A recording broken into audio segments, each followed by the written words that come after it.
अस्सलाम वालेकुम नाजरीन, वेलकम करते हैं आपको अपने चैनल में। नाजरीन, आज का जो हमारा टॉपिक है जिसके ऊपर हम बात करेंगे वो एक पॉलिटिकल लीडर है, एक सियासी लीडर है और एक मजहबी शख्सियत है, मौलाना फजल रहमान। उसकी बायोग्राफी के बारे में, उसकी एजुकेशन के बारे में और उसकी पॉलिटिकल जो सियासी कैरियर है उसके बारे में इंशाल्लाह आपके साथ कुछ इन्फॉर्मेशन शेयर करेंगे। तो चलिए शुरू करते हैं अपना वीडियो। अगर हम मौलाना फजल रहमान की डेट ऑफ बर्थ की, उसकी एजुकेशन की बात कर ले तो उसकी तारीख पैदाइश 19 जून 1953 को बताई जाती है। और साथ साथ में अगर हम उसकी एरिया की बात कर ले, इलाके की, तो वो डीगा खान जो सूबा खैबर पख्तूनख्वा के पीके का एक हिस्सा है, उसमें जो है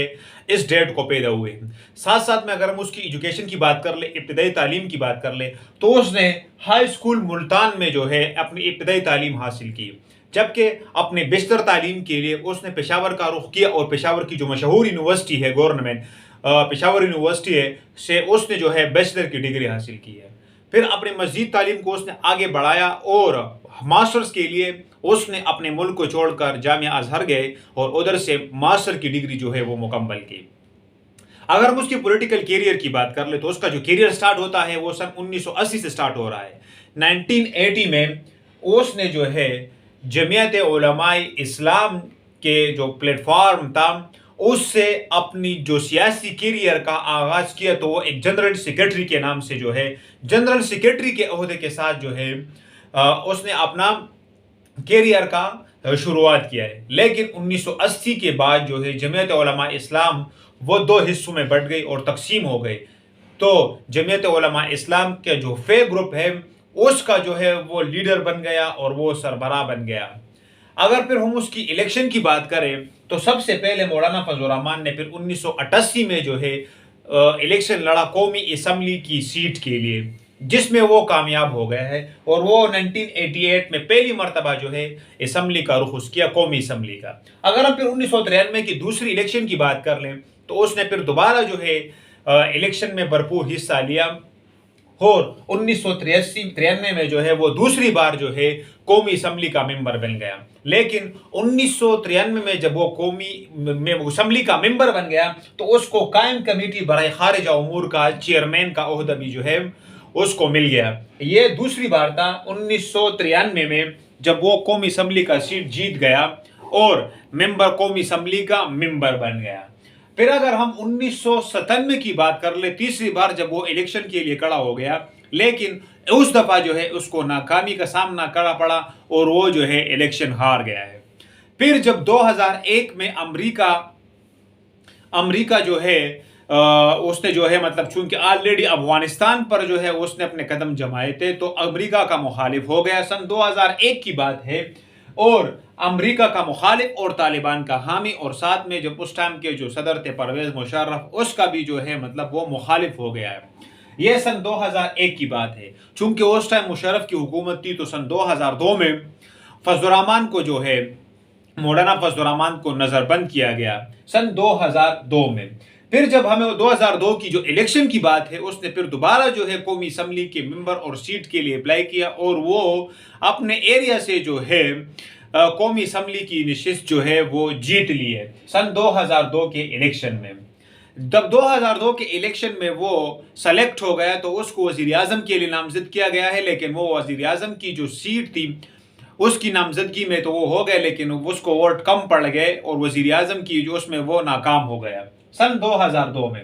सन 2004 से लेकर सन 2007 तक वो कायदे इस इख्तिलाफ भी रहा है और उसका जो है सदर भी रह चुका है। सन 2008 की अगर हम फिर इलेक्शन की बात कर ले तो उसने एक मरतबा फिर मैदान मार लिया और अपने इलाके की सीट जो है वो सीट जीत लिया कौमी असम्बली का। लेकिन इस दफा उसको जो है ओहदा कश्मीर का जो है कमेटी का चेयरमैन बना दिया गया और जो है सन 2008 की बात है उसको फिर कश्मीर कमेटी का चेयरमैन मुकर्रर किया गया। अगर हम सन 2013 की इलेक्शन की बात कर ले तो उसने एक दफा फिर मैदान मार लिया और अपने एरिया से जो है वो सीट जीत लिया सन 2013 की बात। उसको वही ओहदा जो है जो पहले दिया गया था कश्मीर कमेटी का चेयरमैन वही बरकरार रहा, लेकिन शायद खाकान अब्बासी ने उसको एक और दर्जा भी दिया कि उसको वफाकी वजीर का दर्जा भी दिया गया। यह सन 2013 की इलेक्शन के जीतने की बात है। अगर फिर हमारे 2018 के इलेक्शन में जिस टाइम पीटीआई पूरे जोर और शोर पे था और 2013 में पीटीआई की जो है सूबाई हुकूमत थी और सिंध में और بلوچستان میں جو اور جو صوبے ہیں اس میں جو ہے وہ اپوزیشن کا رول کردار ادا کر رہی تھی صوبائی صوبوں میں جو پروفیشنل اسمبلیاں ہے. جبکہ 2013 کی بات، جب 2018 کی الیکشن ہو رہے تھے تو اس میں جو ہے پی ٹی آئی والوں نے میدان مار لیا اور وہ اکثریت سے جو ہے اس نے قومی اسمبلی کی نشستیں جیت لی ہے اور عمران خان جو ہے پاکستان کا 22واں وزیر اعظم بن گیا سن 2018 کے الیکشن کے بعد. اور ساتھ ساتھ میں اس کے بعد مسلم لیگ نون دوسرے نمبر پہ تھا اور جو ہے پیپل پارٹی وہ تیسرے نمبر پہ آ گئی. اس میں جمعیت علماء اسلام کے لوگوں نے بھی جو ہے سیٹیں جیت لی ہے. لیکن پی ٹی اس کے ساتھ جو ہے الیکشن کی اگر ہم بات کر لیں تو پی ٹی آئی کا جو امیدوار تھا امین گنڈاپوری، اس نے مولانا فضل الرحمان کو شکست دے دیا سن 2018 کے الیکشن کی بات کریں. لیکن 2018 کے بعد جو ہے سن 2019 میں جو ہے اس نے پی ٹی آئی کے خلاف جو ہے دھرنے دینے کا اعلان کیا ہے اور ساتھ ساتھ میں تو پیچھے سے بھی جو ہے نا پچھلے دور میں بھی جو ہے وہ پی ٹی آئی کا مخالف تھا اور خاص کر عمران خان کے مخالف تھا اور عمران خان کے اوپر مختلف قسم کے فتوے یہودی ایجنٹ کا اور قادیانیوں کا اور امریکی کا حامی مختلف الزامات وہ اس کی طرف سے لگا رہا تھا.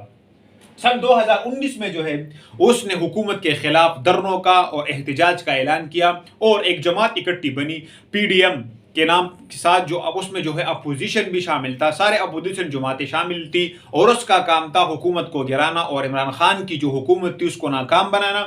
اور اس کو وزیر اعظم کی سیٹ سے اتارنا. اس کے لیے ان لوگوں نے بھرپور کمپین بھی چلایا اور ساری پارٹیاں جو سیاسی پارٹیاں تھیں اس نے اتحاد کر لیا اور اس اتحاد کا جو لیڈر تھا سربراہ پی ڈی ایم کا، اس کو ان لوگوں نے مولانا فضل الرحمان کو بنایا.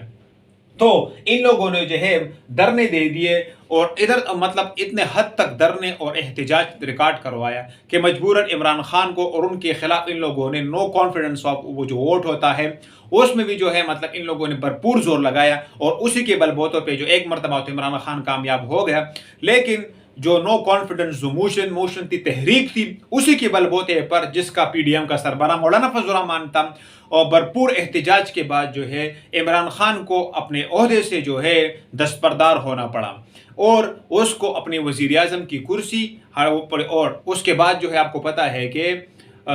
جو ہے دوبارہ کے طور پر مسلم لیگ نون کا جو میاں شہباز شریف تھا وہ پاکستان کا 23واں وزیر اعظم بن گیا، جو جاری رہے گا اگلے سال جب تک دوسرا الیکشن نہیں ہوتا اس ٹائم تک. تو یہ تھوڑی سی ایکسپلینیشن تھی مولانا فضل الرحمان کے بارے میں، اس کی جو ہے جو بایوگرافی ہے وہ بارے میں اور اس کے بارے میں اور ساتھ اس کی ایجوکیشن، اس کی ڈیٹ آف برتھ کے بارے میں اور ساتھ ساتھ میں اس کی جو پولیٹیکل کیریئر تھا جو 1988 سے سٹارٹ ہو کر ابھی تک کنٹینیو ہے. لیکن ابھی وہ اسمبلی کا کوئی ممبر نہیں ہے کیونکہ وہ الیکشن آلریڈی ہار چکا ہے. تو یہ اس کے بارے میں کچھ پوائنٹس تھے جو میں آپ کے ساتھ شیئر کرنا چاہتا تھا. امید ہے ویڈیو آپ کو اچھی لگی ہوگی. لائک، شیئر اور سبسکرائب ضرور کریں. نیکسٹ ویڈیو میں آپ سے پھر ملاقات ہوگی، تب تک کے لیے اللہ حافظ.